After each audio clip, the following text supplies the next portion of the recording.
Now it's everybody's favorite fraction operation. Yay!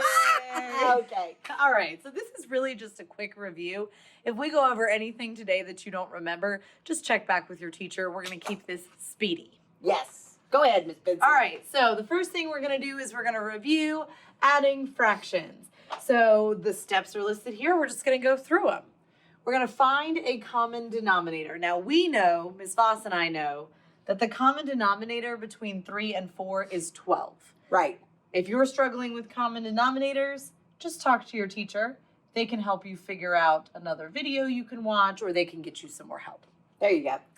So when I find my common denominator of 12, I had to multiply this by 4, so I'm going to do the same on the top. I had to multiply this by 3, so I'm going to do the same on the top.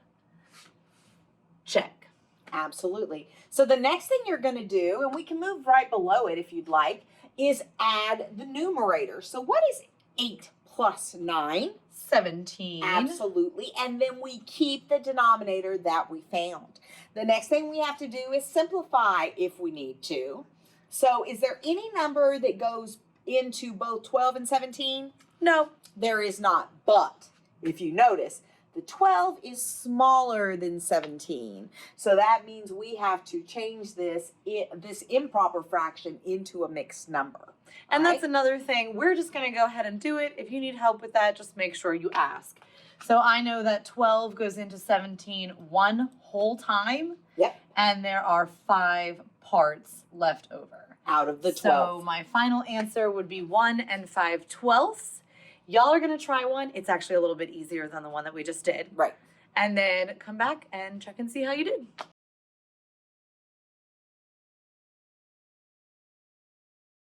Alrighty, we're back.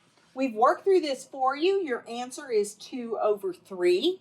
If you need to look at it a little bit more closely, pause the video, take a look. And if you have questions, just talk to your teacher.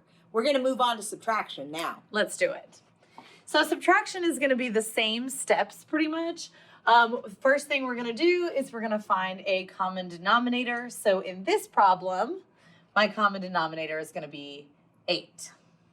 Absolutely. So that makes things a little bit easier. Because this one already has a denominator of 8. I don't have to do anything.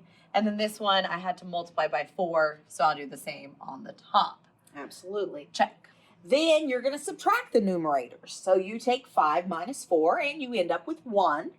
And you keep the denominator, the common denominator that you found. So you end up with 1/8. That does not need any simplification and it's not an improper fraction. So that is our answer. Yep. Right? So y'all are going to try one. It should be about the same.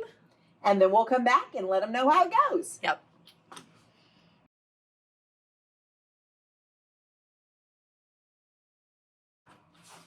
We're back with a little subtraction.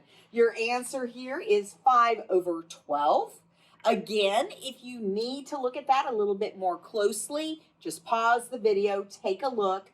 If you're struggling with this and you want to talk to your teacher about it, do that, okay? This is just a quick review.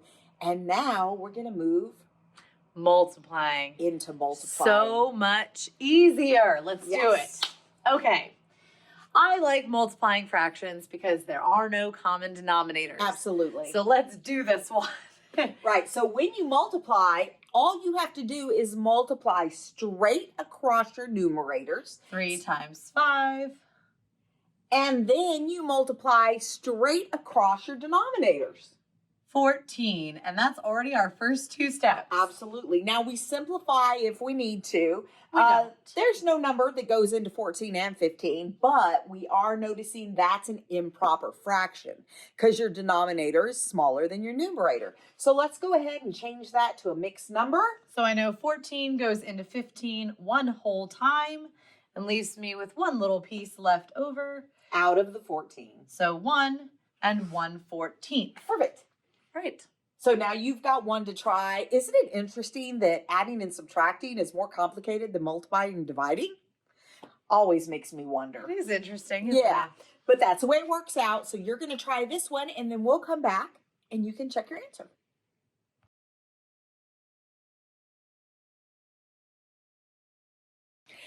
Well, when we were coming up with examples, We wanted to make this one super easy, I think. So your answer is 3/20. All you had to do was That's it. multiply and multiply. Doesn't simplify. It's not an improper fraction. If you didn't believe us that multiplication was easier, There's you your proof. should now. Okay, how about we try dividing? Let's do dividing. Okay. And really, dividing is not much harder either. So it does have a different first step, but then everything after that is the same. Right. And first step is write the reciprocal of the second fraction. And just in case you don't remember what a reciprocal is, whatever fraction you have, you just flip it over. And the numerator and the denominator change places. So you have 4/9 multiplied by 2/1. Then you just go through the steps for multiplication. Please multiply those denominators. Oh, excuse me, the numerators first. No then worries. The denominators. And Perfect. We don't that's all need we're to doing in simplify. this one. We don't need to change it, an improper fraction, so we're good. We just multiplied 4 times 2 is 8. 9 times 1 is 9. So really, division of fractions is just multiplication of fractions. You're just switching that second one and making it its reciprocal. All right, Okay. so give this one a try and check back.